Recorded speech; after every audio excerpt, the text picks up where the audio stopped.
Comment ça va, Ouria? Alhamdulillah. Ouais. Il y a une question qui te demande, toi, dans quel camp tu te places? Dans quel groupe politique tu te places? Comment tu te définis politiquement? Moi, moi, je suis décoloniale. Oui, mais Décoloniale, droite mais ou quoi? gauche? C'est ça que les gens veulent savoir. Tu es de gauche ou tu es de droite? Non, C'est pense français. oui.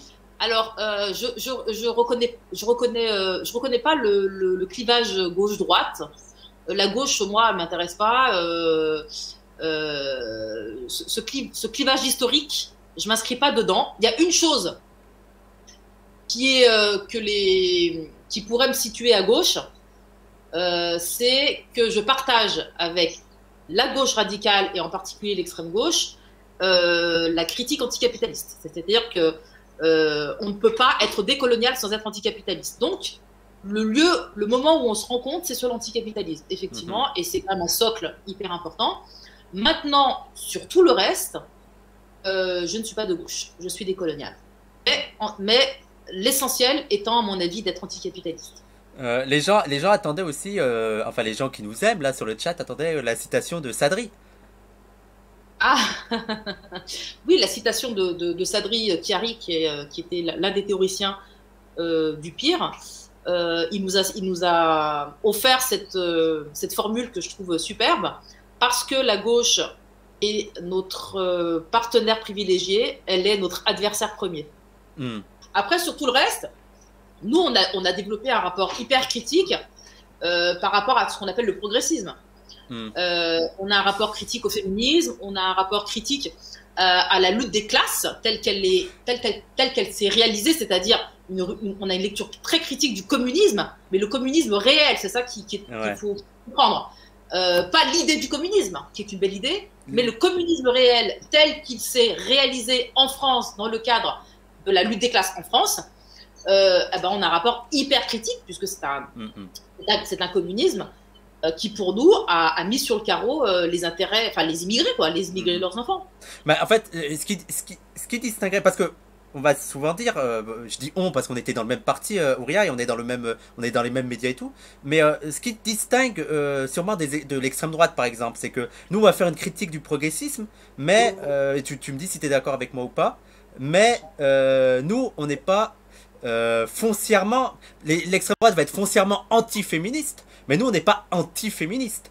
C'est pas un combat qu'on porte. On va faire des critiques sur le féministe tel qu'il a été fait, mais on se définit pas, par exemple, comme anti-féministe ou anti-progressiste en tant que tel, non? Ah ça c'est évident, c'est-à-dire qu'en fait nous de toute façon on ne peut pas, on a vraiment mais vraiment rien en commun avec l'extrême droite. Hein. L'extrême droite elle a sa tendance profonde, c'est de naturaliser les rapports sociaux. Et nous on est tout Mm, à fait à l'inverse de ça. Pour nous tout est historique. mm, Tout est production de l'histoire, tout est production sociale. Donc de ce point de vue-là, non. J'ajoute à cela le fait qu'on s'intéresse énormément à la question, au sort des femmes. mm, bien sûr. On s'intéresse au sort des pauvres et des prolétaires. Mm, mm, On s'intéresse à la question de l'homosexualité. Mais nous, ce qui va nous différencier de la gauche progressiste, c'est que les moyens, en tout cas les théories qu'elle a mis en place pour lutter contre toutes les oppressions citées ici, ce ne sont pas les nôtres. mm, mm, Les recettes ne sont pas celles que nous, on va s'appliquer à nous-mêmes. On va avoir un rapport critique avec le progressisme parce que là aussi, toujours d'un point de vue matérialiste, on se rend compte que le progressisme, il sert à, dans les faits en fait, hein, mm, il sert à solidariser ces catégories, les femmes, les prolétaires, les homosexuels, à leur bourgeoisie en fait. Alors concrètement, qu'est-ce que ça signifie? Ça signifie qu'en fait, ils demandent la manière dont ces mouvements se réalisent, la manière dont le progressisme se réalise, attention. Hein. Euh, si par exemple des femmes demandent l'amélioration de leur sort à l'intérieur du cadre de l'État-nation, mm, mm, ça s'appelle le progressisme. Ça a l'air d'être bien.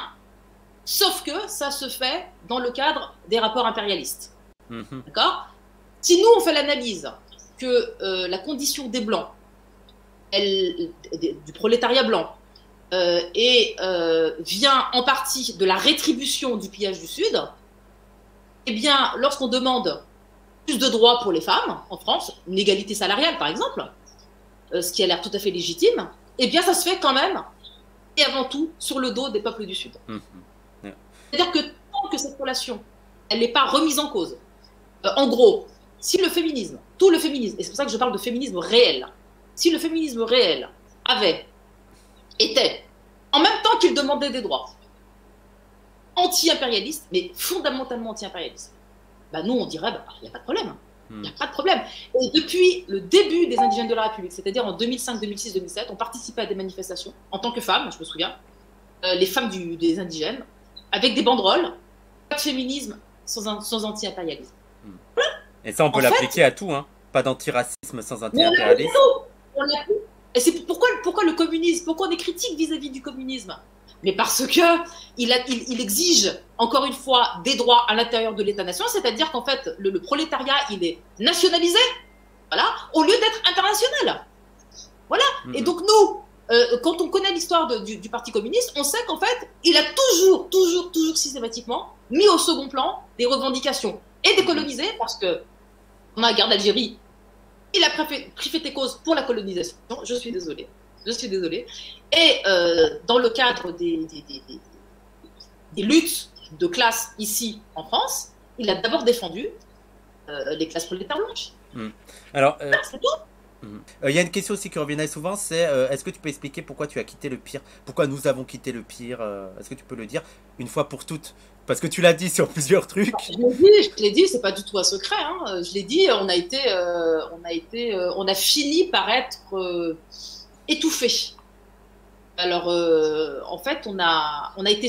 Je m'explique je m'explique. D'abord, on a duré 15 ans, ce qui est un miracle. Un miracle. Ouais. 15 ans dans l'autonomie et dans la radicalité, il faut que les gens comprennent que c'est un miracle. Ça n'existe pas. Ça n'existe pas. Autonomie et radicalité.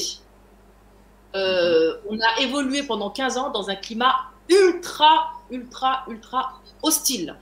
Et survivre dans cette hostilité, c'est vraiment, je sais pas, c'est assez extraordinaire. Bon, alors, il y a deux possibilités de casser un mouvement. Soit tu achètes ces cadres, c'est-à-dire qu'en fait, tu fais en sorte qu'en fait, tu les achètes. Soit, eh bien, tu les touches. Alors nous, très sincèrement, personne n'a été acheté. Personne. C'est-à-dire qu'en fait, on a explicitement expliqué et montré que nous, on n'était pas achetable.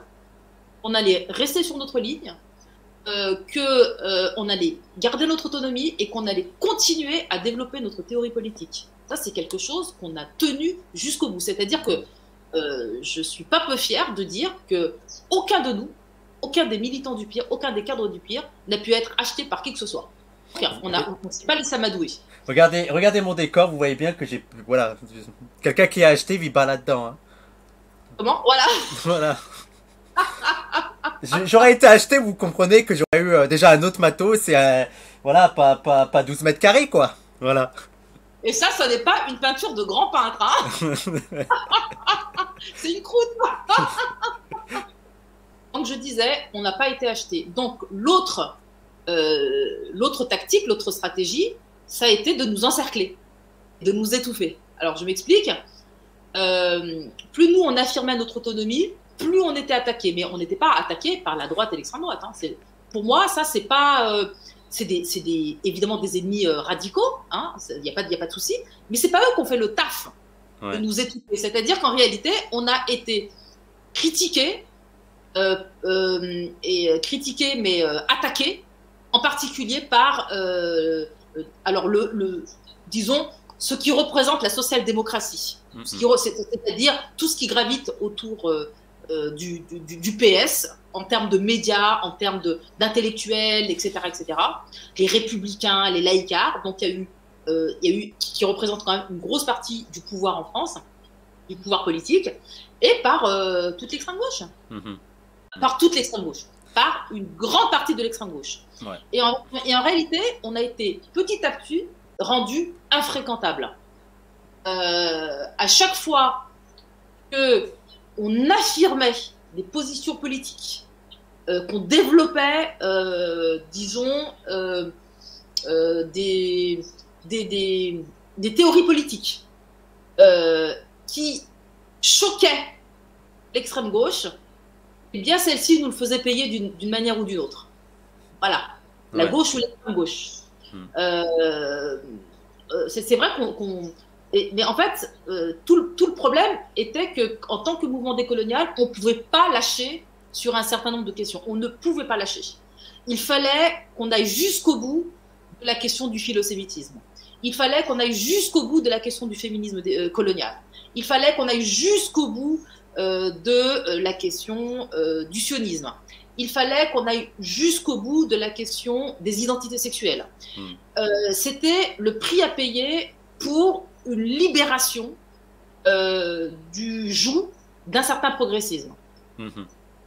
Et donc, mais tout ça qui provoquait, qui choquait la gauche, en tout cas qui l'obligeait à se remettre en cause ou à se remettre en question, et bien tout ça, ça nous a été...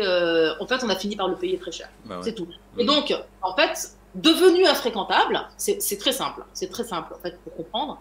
Quand on devient infréquentable, eh bien, les plus grands de nos amis, c'est-à-dire ceux-là même avec lesquels on avait créé l'antiracisme politique, c'est-à-dire la plupart des indigènes, eh bien, eux-mêmes nous tournaient le dos parce que, non pas qu'ils étaient capables d'expliquer pourquoi ils refusaient de poursuivre avec nous, mais comme ils subissaient la pression de tous ceux avec qui ils voulaient travailler à gauche, eh bien, ils ont décidé de nous sacrifier, nous. Voilà. Nous, on devenait infréquentables, donc, et comme d'une certaine manière, notre infréquentabilité rejaillissait sur eux. Donc, eux-mêmes devenaient infréquentables. Et donc, ça les neutralisait et eux-mêmes ne pouvaient plus continuer à mener un certain nombre de luttes. Donc, devant des choix comme cela, eh bien, c'est nous qui avons été sacrifiés. On était des pestiférés.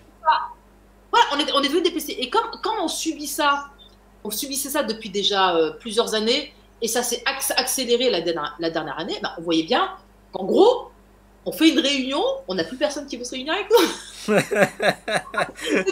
Quand on n'était plus contre nous, ou genre encore contre des clochards qui valent rien, on a compris quoi. C'est fini. C'est fini. C'est-à-dire qu'en fait, le camp politique blanc a réussi à nous étrangler. Voilà, c'est tout. Ouais, non mais franchement les gens, je crois que vous vous rendez pas compte. Merci encore Prof Raph pour l'abonnement que tu as offert à Shirazade. Tu es super sympa Raphaël. Toi aussi tu auras un cadeau.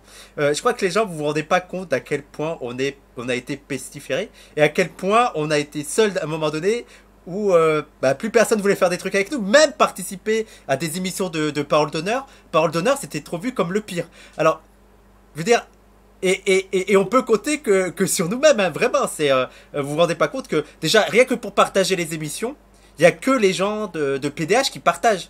Et donc c'est vraiment une galère. Je veux dire, je pense que les gens qui aiment Dany, Dany Caligula, je crois que c'est l'une des rares personnes qui nous donne un coup de main. Voilà. Sinon, à part ça, il y a pratiquement personne qui nous aide. On souffre encore. Oui, totalement. On est vraiment seul. Mais vous savez quoi? C'est ce qui nous rend plus forts. Parce que nous, on a besoin de personne, nous. Nous, on va se faire tout seul.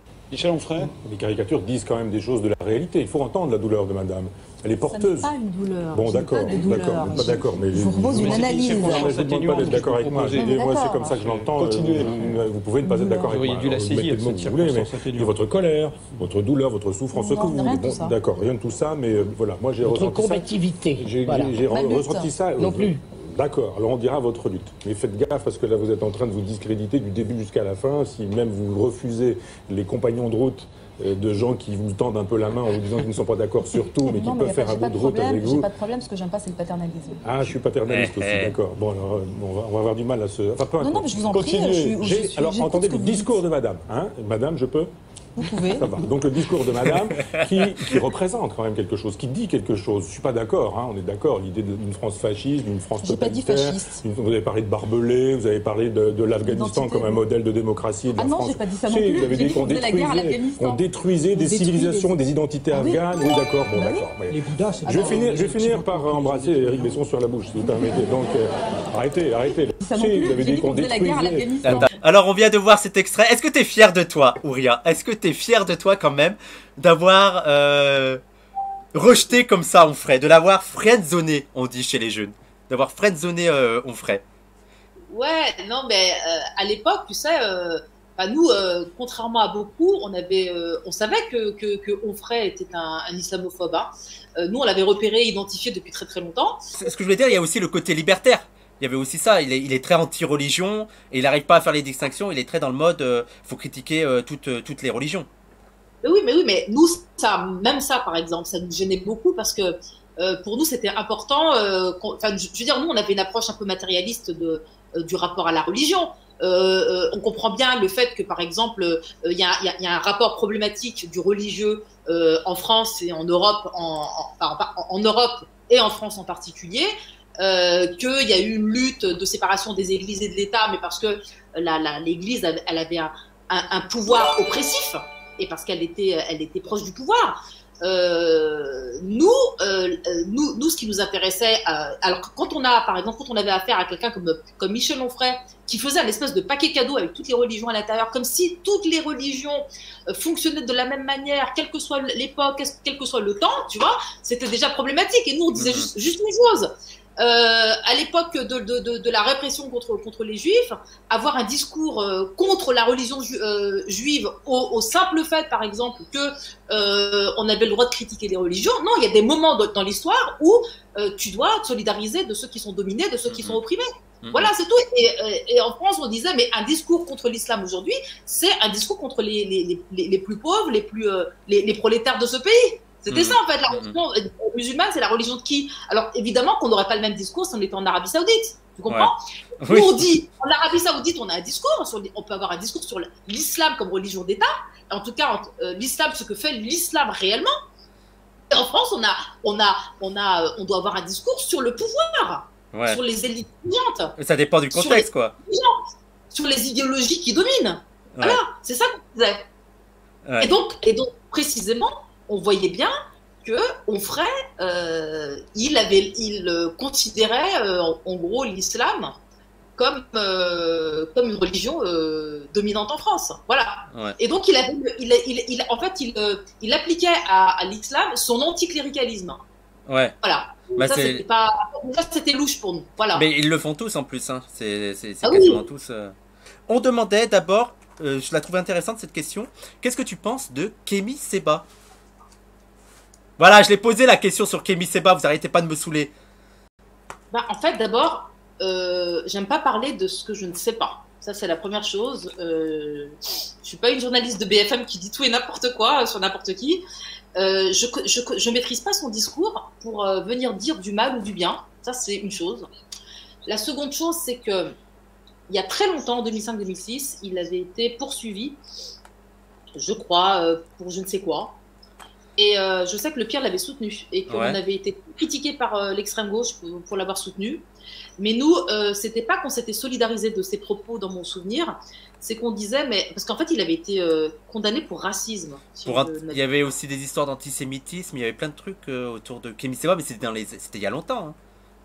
Ouais. Et de racisme, tu veux dire de racisme anti-blanc ou de... Oui, c'est juste que on avait trouvé complètement injuste qu'un noir en France soit condamné pour racisme, alors qu'au moment où lui il était condamné, tu avais des Finkielkraut à la même époque qui disaient pire que lui et qui n'étaient pas du tout inquiétés. Alors là encore une fois, c'était pas la question du discours, c'était la question du traitement. Voilà. Pour nous, il fallait. Pour nous, c'était injuste. Maintenant, ce que je pense de lui, je sais qu'il a pu dire des choses extrêmement courageuses. Ouais, c'est complexe, hein. Très intéressantes sur la France-Afrique, sur la libération des Africains, et des trucs hyper tendancieux, hyper borderline. C'est-à-dire que autant nous on relève d'un. Merci Anonymous. Autant nous on relève, disons, d'une approche qui est très panafricaine. Voilà, on est très proche des panafricains, de la pensée panafricaine, qui est une pensée matérialiste, qui comprend l'histoire coloniale, les rapports économiques, politiques, historiques, ça nous parle. Et Miseba, ça allait être une espèce de halota. Parfois c'était bien, parfois c'était pas bien, et on a du mal à. J'ai envie de te dire un indigène, quoi. Un indigène, oui, avec. Oui, mais oui, non, mais c'est ça. Mais par ailleurs, pour autant, il a le droit de faire ce qu'il fait. Quand il fait quelque chose de bien, il faut dire que c'est bien, et quand c'est pas bien, il faut dire que c'est pas bien, c'est tout. Quelqu'un qui a demandé, Bico Pensif, bon, de manière un peu ironique, t'as demandé, est-ce que tu peux dire vive la France?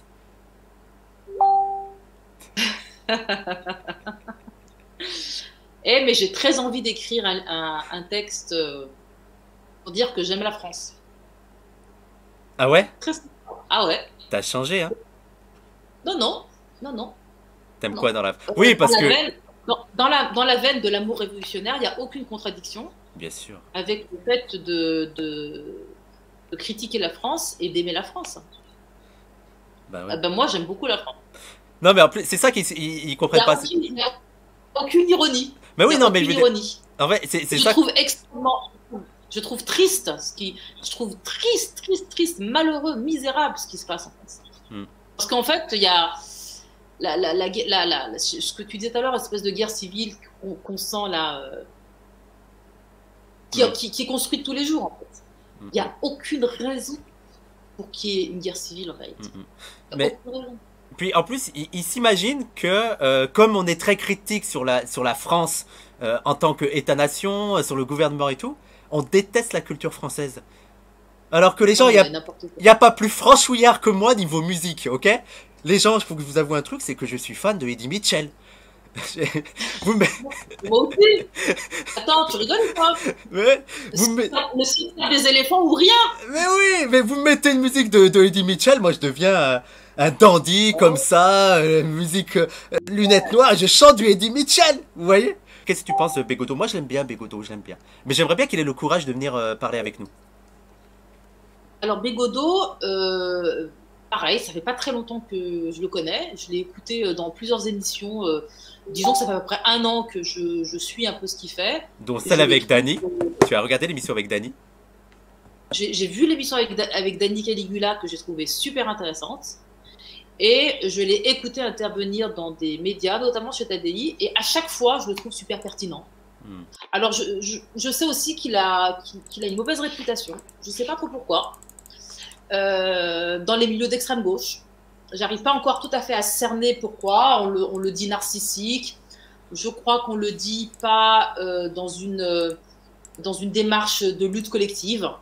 Je crois que c'est un peu une espèce d'électron libre qui est pas très apprécié. Et ça, je le comprends quand on est dans la lutte politique, des gens qui sont pas engagés. Voilà. Voilà, sinon voilà. Je sais pas sur nos questions comment il peut être. Ouais. J'ai aucune idée. Je l'ai entendu faire une critique du film de la Gigi là, Les Misérables, qui est excellente, excellente critique, très fine, génialissime. J'ai trouvé qu'il avait un super point de vue et qui tombait pas dans l'espèce de paternalisme qu'on a beaucoup chez les blancs de gauche, qui tombe un peu trop dans la fascination des quartiers. Lui, il n'a pas ça. Et ça, déjà, c'est un super point pour lui. Les blancs pas fragiles, moi j'aime bien. Les blancs pas fragiles. Les babs tout solides, t'aimes bien les... Est-ce que ça... Fais gaffe, hein, parce qu'on va penser après que t'es pro-extrême droite, hein, parce que c'est l'extrême droite qui se dit babs tout solide. Oui, mais moi je ne peux pas parler d'extrême droite en disant j'aime bien les blancs d'extrême droite. Bien sûr, bien sûr. Faut être sérieux. J'aime bien les partenaires, les alliés blancs qui se tiennent debout. Ouais. Voilà. Ouais. C'est ça que j'aime bien. J'aime bien, genre, il y a un indigène qui parle, c'est genre, on va se prosterner devant lui, la parole des concernés. Non, mais franchement. Ah oui, ah oui. Tu n'aimes Non, pas mais les... voilà. Bah- Gilly, c'est un réalisateur, il est noir, et c'est pas parce qu'il est noir qu'on va pas le critiquer. Ouais. Pareil si c'est un arabe. Son œuvre, elle doit être critiquée parce qu'on doit considérer que c'est un vrai humain qui est en face de toi, qui a pondu une œuvre, et dans toutes ses contradictions, s'il est mauvais, il est mauvais, s'il est bon, il est bon, mais il faut parler comme ça, Bah oui. et parler à l'individu qui est en face de toi, et le considérer comme un humain producteur d'une création, d'accord? Et donc, voilà, Mais, regarde dans les yeux. en fait, Après, ça me fait penser à un truc, et en fait, tu vas Oui. m'amener vers ça, c'est que il y a un truc qui me rend fou, en fait, par rapport au pire, c'est que on nous fait des critiques, parce que là, c'est ça dont il est sujet, on nous fait des critiques en nous confondant avec certains groupes antiracistes qui sont très libéraux, et qui vont, par exemple, porter ces trucs de premiers concernés. Alors que nous, on n'est pas du tout dans cette optique-là, tu vois. Et est-ce que tu trouves pas qu'il y a beaucoup de gens qui nous confondent avec toute cette mouvance-là, très mais ça, cancel culture? mais ça, c'est notre grand malheur. C'est ce que je disais tout à l'heure. Nous, on a produit une pensée matérialiste et elle a été noyée dans le libéralisme, dans l'idéologie libérale. Et le wokisme ou la déconstruction, tous ces trucs, c'est des trucs de libéraux. Et comme ces gens-là, ces libéraux, se disent décoloniaux parce qu'ils ont chopé que la surface de ce qu'on disait, Ouais. de ce que le mouvement colonial dit ou de ce que les antiracistes politiques disent, eh bien, ils sont considérés comme des décoloniaux et des antiracistes politiques. Et leur parole, elle vaut comme si c'était nous, ça venait de nous, alors que nous, on peut pas se les voir. Ouais. Oui, le truc, t'es pas concerné, t'as pas à parler. Insupportable. Les blancs parlaient de racisme. Les blancs, je vais vous dire, et Ouria, tu vas être d'accord avec moi, les blancs qu'on déteste, vraiment, bon, à part les fachos c'est hors compétition, mais les blancs qu'on déteste dans la gauche, c'est, je pense que vous avez tous vu le reportage sur Evergreen. Vous savez, la polémique à Evergreen, l'université et tout. Les blancs qui s'autoflagellent. Voilà, les blancs qui s'autoflagellent, qui s'excusent et tout, c'est insupportable. On vous demande pas ça. On vous demande pas ça. C'est Non, mais arrêtez. ça arrive. Non, mais ça arrive. C'est pas simplement les blancs qui s'autoflagellent. Là, en France, la vague, c'est aussi maintenant les arabes qui doivent s'autoflageller parce qu'ils sont négrophobes. Ça, c'est le genre de truc. Et moi, je dis à tout le monde, arrêtez tout de suite. Moi, je suis pas une arabe fragile. C'est même pas la peine de venir avec moi, ce genre de choses. Mais- Et en plus, on dit ça. Le délire. On dit ça parce que nous, on refuse ça des blancs. Je veux dire, on refuse. Bien sûr qu'on le refuse. Hmm. On le refuse. Nous, on veut des gens qui se tiennent debout. On veut des vrais militants. Mm, On veut des gens qui se tiennent debout. mm. Un blanc, il a toute sa dignité, il n'y a pas de problème. On va pas lui demander de s'autoflageller, genre agenouille-toi devant moi, Oui. explique-moi. Et on va même plus loin. Je dirais qu'on va même plus loin parce que contrairement aux autres qui sont très accusateurs et très en mode excuse-toi et tout, nous on me fait même une analyse où on dit bon les blancs, on comprend pourquoi vous êtes racistes.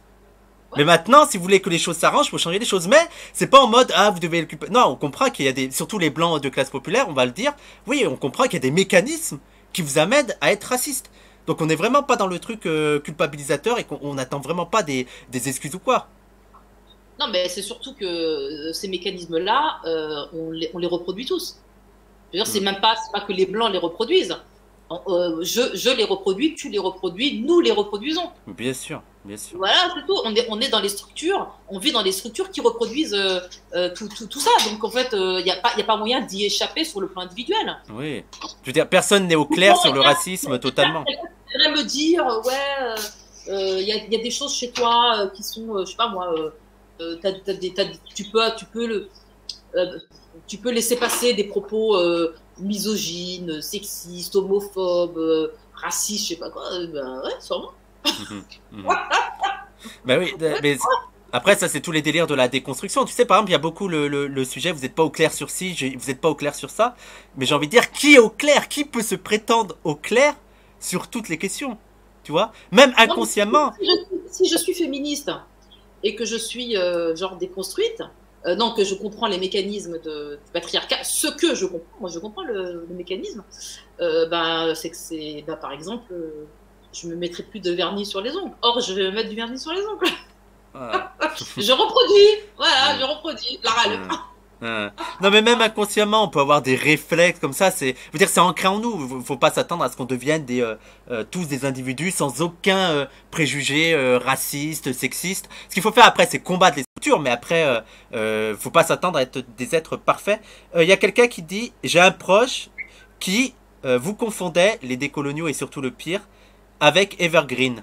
Donc ça c'est la pire insulte possible. C'est la pire insulte possible. La pire insulte. La pire insulte. Donc voilà, la polémique. Je pense que vous la voyez, la polémique, c'est l'affaire Ramadan. Pin, pin, pin. Alors là, j'ai mis en ligne un article que je trouve très très très mauvais. Très très très mauvais. Sur une critique sur Ouria et la nécessité d'un féminisme décolonial. D'ailleurs, petite parenthèse. La nécessité d'un féminisme décolonial. Est-ce qu'ils savent que tu es sûrement la première en France à parler de ça? Mais c'est la folie. C'est-à-dire qu'en fait, vis ma vie, quoi. Vis ma vie. mais là, une bande de meufs, il y a une bande de meufs, elles arrivent, elles disent la nécessité d'un féminisme décolonial. Quand j'écrivais sur le féminisme décolonial fin des années 2000, j'étais toute seule. Et on commence à discuter de féminisme islamique, la possibilité d'un féminisme islamique et tout ça. J'étais même écartée de ces... C'était mes copines. Hein. Elles m'invitaient pas au colloque qu'elles organisaient. Elles invitaient des féministes partout dans le monde qui venaient faire des colloques à Paris. Et moi, j'étais exclue. J'étais la parasite. Et moi, j'écrivais à ce moment-là sur le féminisme décolonial. Et mes textes circulaient beaucoup. Mais j'étais... Je jure, Wallah al-Azim, j'étais toute seule et j'étais pestiférée. Et maintenant, on retourne ça contre toi. Et après, t'as elle, là, je sais pas comment les appeler. Wallah, je sais pas. C'est des cruches. Des cruches. C'est tellement sexiste. Là, non seulement elle m'attaque, mais en plus, elles me disent quand même, ça serait bien qu'il y a un féminisme décolonial en France. C'est incroyable, c'est incroyable. En France, c'est trop facile d'arriver avec cette idée toute faite selon laquelle il y aurait que le patriarcat défend tous les hommes, que le patriarcat français, que la justice patriarcale défende les hommes blancs, mais ça c'est une réalité. Mais cette même justice patriarcale, elle n'a aucune pitié pour les hommes indigènes. Alors, arriver comme ça avec un discours tout fait, mais genre, voilà, c'est comme ça que la France, c'est la justice patriarcale que de ce point de vue-là, je n'arrive pas à comprendre pourquoi les prisons sont remplies d'hommes non blancs, si c'était vrai. Bah oui, non, mais c'est ça, c'est qu'il y a un paradoxe. C'est-à-dire que nous, on apportait simplement une nuance dans le discours. Oui, la justice, elle est patriarcale, évidemment, on est dans un pays sexiste et patriarcal. Il va de soi que la justice, elle est patriarcale, elle défend les hommes bourgeois. Elle les défend. C'est une justice de classe. C'est une justice patriarcale et c'est une justice de classe. Ça, c'est absolument vrai. Mais les choses s'inversent quand il s'agit des hommes indigènes. Ils n'en bénéficient pas, des hommes indigènes, de cette justice patriarcale. Totalement. Voilà. En fait, c'est tout. Venir et complexifier le discours sur la réalité du patriarcat, sachant que nous, en plus, on va plus loin. On dit que les hommes indigènes subissent le patriarcat blanc. Et qu'ils sont une espèce de reproduction du patriarcat. Effectivement, ils le reproduisent tout en en étant victimes. Sur la question, moi, ce qui m'avait beaucoup intéressé aussi, c'était la sacralisation de la parole des femmes. Et là, c'est pareil. Quand pendant MeToo, t'arrives et que tu dis, bah, excusez-moi, mais pour moi, la parole des femmes, elle n'est pas sacrée. Alors là, c'est juste un sacrilège. Là, c'est juste un sacrilège. Sauf que, dans tous les pays racistes, à commencer par les États-Unis, la parole des femmes, blanches ou non blanches, elle a toujours été utilisée contre les hommes.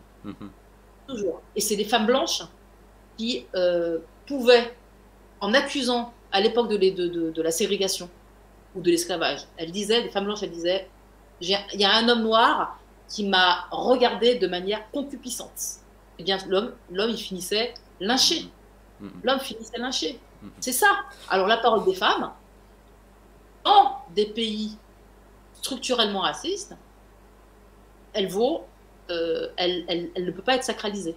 Et là, par exemple, il y a Ladi Kassidi qui dit mais c'est là que je vous suis pas. Ramadan, c'est pas un prolo. C'est un racisé, ok, mais il est pas au bas de l'échelle ou quoi.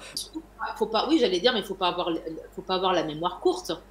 L'argument de classe, effectivement, pas tout le temps, mais parfois, il s'annule dans des circonstances historiques. Les juifs bourgeois n'ont pas été épargnés. Ouais, en plus. La bourgeoisie juive n'a pas été épargnée. Je veux dire, je comprends pas ceux qui connaissent cette histoire. On sait très bien, je veux dire, ce moment de l'histoire européenne ne peut pas ne pas être pris en compte pour comprendre quand même que la classe ne sauve pas les indigènes. Pas tout le temps. Je veux dire, dans la vie, vaut mieux être bourgeois, évidemment, dans la vie de tous les jours. Et dans le cas de Tariq Ramadan, c'est précisément parce qu'on a mis le bourgeois Tariq Ramadan en prison que ça en dit long sur le traitement de ceux qui ne le sont pas. C'est ça que ça veut dire, mais qu'en est-il des autres? Qu'en est-il de ceux qui ne le sont pas, précisément? Qu'en est-il de tous ceux qui cumulent? Ouais. Il y a quelqu'un qui dit de toute façon, moi je ne défendrai jamais un potentiel violeur, qu'il soit noir ou blanc. Eh ben, je dis à cette personne, eh ben, moi non plus. Mais il n'y a personne qui défend des violeurs. Bah oui, mais il n'est pas question de défendre des violeurs, mais de... On n'est pas là pour dire qu'on défend des violeurs. On est là pour comprendre la différence de traitement entre de potentiels violeurs. Selon la race à laquelle ils appartiennent, selon la classe à laquelle ils appartiennent. C'est ça qu'on est en train de dire. Oui, mais ce que je voulais dire aussi, c'est pas parce que quelqu'un est méchant que le racisme doit être justifié. Le méchant, il faut le traiter pour sa méchanceté, à la même enseigne que les autres méchants, mais on va pas se dire, ah bon là, le racisme c'est bon, c'est normal, allez-y, parce qu'il est méchant. Et puis par ailleurs, si on ne rend pas justice à tous les hommes, c'est-à-dire que si on ne les traite pas de la même manière, eh bien on fait le contraire de ce qu'on espère. C'est-à-dire qu'en fait, on reproduit chez les indigènes des masculinités hyper toxiques. C'est-à-dire que si on ne fait pas justice aux indigènes, aux hommes indigènes, on va reproduire des masculinités rancunières, des masculinités vengeresses, des masculinités toxiques. Or, c'est un égal traitement de tous les hommes qui peut résorber la violence des hommes non blancs.